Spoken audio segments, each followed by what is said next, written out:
Hey guys, Dr. Nathan Thompson here with Exemplify Health Center. Today we want to show you a couple of quick tips regarding either your cervical Denneroll or your lumbar Denneroll.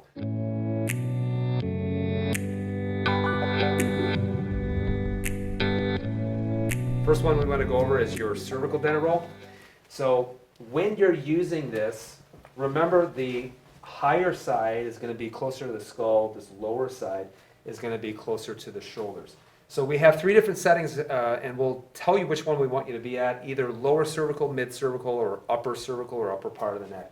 So can we go ahead and lay back? So first one that you're going to see is we're going to put this, and you're going to see that the stress point is actually in the lowest part of the neck. So this would be lower cervical. Mid cervical, you're going to see it's going to hit in through the middle part of the neck, and then upper cervical is going to hit just right at about your hairline.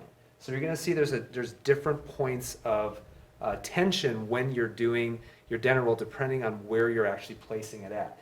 Now, a length of time, you want to start off doing this Denneroll for 3 to 4 minutes, see how you do with it. But eventually what we want you to do is to be able to work up to 15 to 20 minutes of using this Denneroll in order to get enough stimulus for those ligaments and for those muscles to actually start to change and to adapt so that the head can come back and that curve can start to come back in through the neck. So for the lumbar Denneroll, if we've prescribed this for you, there's going to be 3 different settings that we want you to be at, either lower, middle, or upper, but definitely not all 3.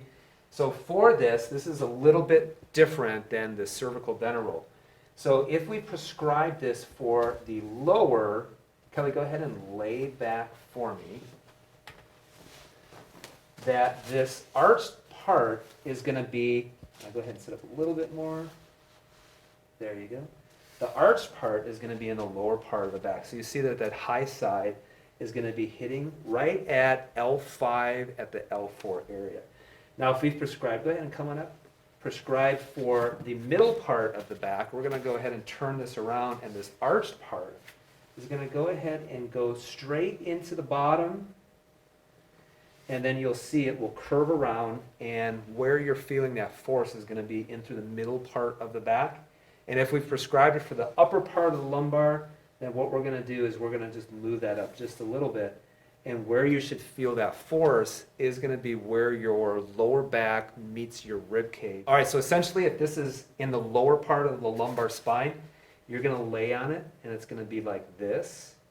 And if it's in through the middle part of the back, it should be hitting, this part right here should be hitting right here. If it's in the upper part of the back, that force is going to be hitting right where the lower back meets the rib cage, at right about there. This is your lumbar Denneroll. And again, you want to do this starting off at 3 to 4 minutes, working up eventually to 20 minutes within about the first month.